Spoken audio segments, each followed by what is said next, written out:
The Boston Celtics just suffered a shocking setback. A 123-110 loss to the Orlando Magic that sent waves through the entire NBA Cup picture. The Celtics, a team that has dominated all season, suddenly looked human. And what makes this defeat even more striking is that it came at the hands of a team they dismissed just months ago, in April. But tonight, revenge was served cold. Before we unpack what this means for Boston's momentum and what could be next, make sure to hit the like button, subscribe, and click the hype button so you don't miss any breaking Boston Celtics news coming your way.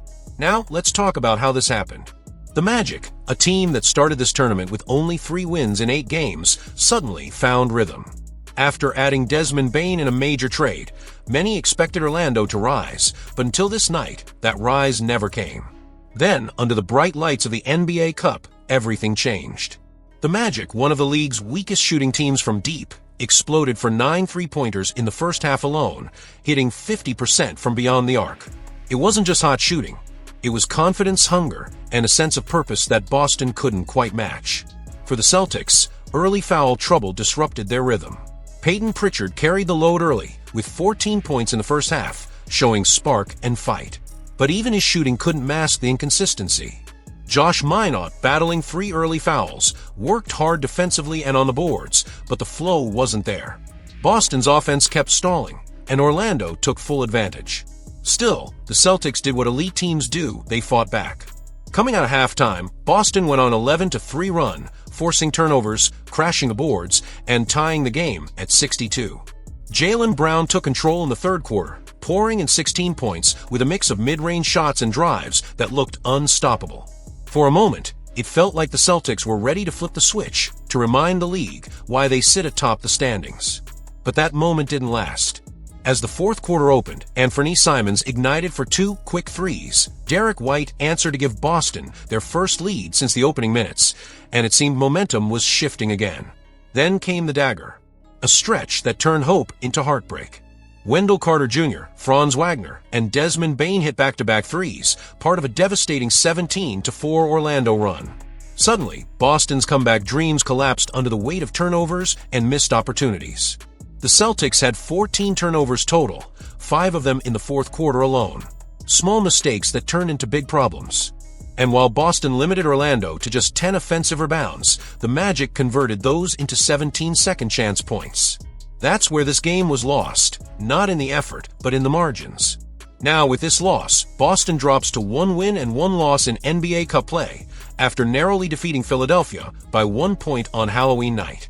Meanwhile, the Magic and Pistons now lead the group undefeated, pushing the Celtics into a must-win situation as they stay in Orlando for another face-off this Sunday at 6 p.m. Eastern. So the question is, will this loss light a fire under the Celtics, or could it expose cracks the league hasn't seen yet? Will Boston's stars respond with the intensity we expect, or is this the start of something bigger, something more concerning? One thing is certain, the next game could redefine the Celtics' path in this NBA Cup run. Stay tuned. A new rumor is stirring the NBA world, and it has Boston fans holding their breath.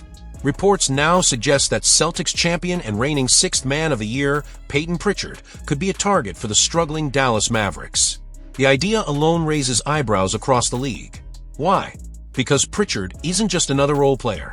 He's become one of the few constants in a Boston roster that's being reshaped piece by piece after a series of bold front office decisions.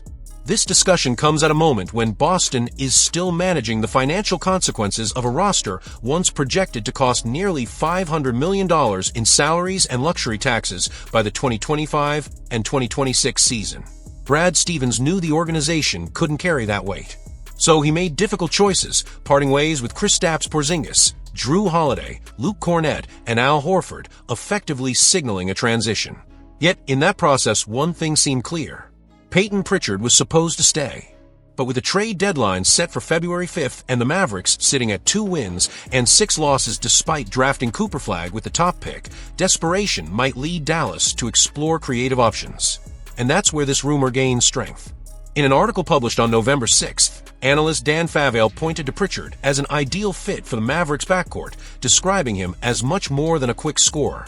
Favale noted his footwork, handle, and ability to create plays inside the paint.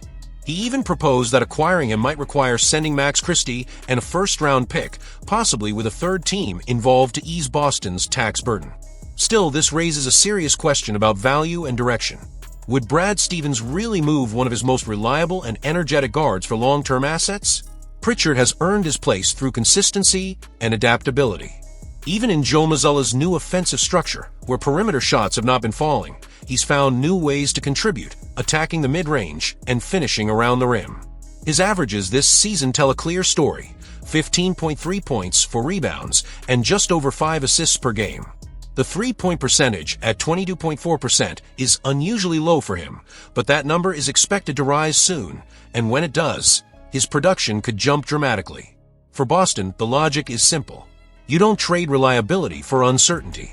You don't sacrifice leadership for speculation. Pritchard represents stability on a roster adjusting to major changes and awaiting the return of Jason Tatum. That's why the notion of sending him to Dallas feels unlikely, if not counterproductive. But then comes the bigger question. With the Celtics operating in a transition phase, would a surprise offer be enough to test Brad Stevens' patience? Could the temptation of a future asset or financial relief push Boston to make a move that shakes its foundation? If the Mavericks truly believe Peyton Pritchard is the missing piece for their revival, how far are they willing to go to get him? And more importantly, how far is Boston willing to go to keep him? A new name has entered the conversation in Boston, and it could change everything. Reports now suggest that Utah Jazz forward Lauri Markkanen, a 7-foot scorer with a $195.8 million contract, is being mentioned as an ideal trade target for the Celtics. At first glance, it sounds ambitious. But when the discussion involves Brad Stevens, ambition is never off the table. As the February 5th trade deadline approaches, the Celtics front office faces 3 clear paths. They can buy, sell, or stand still.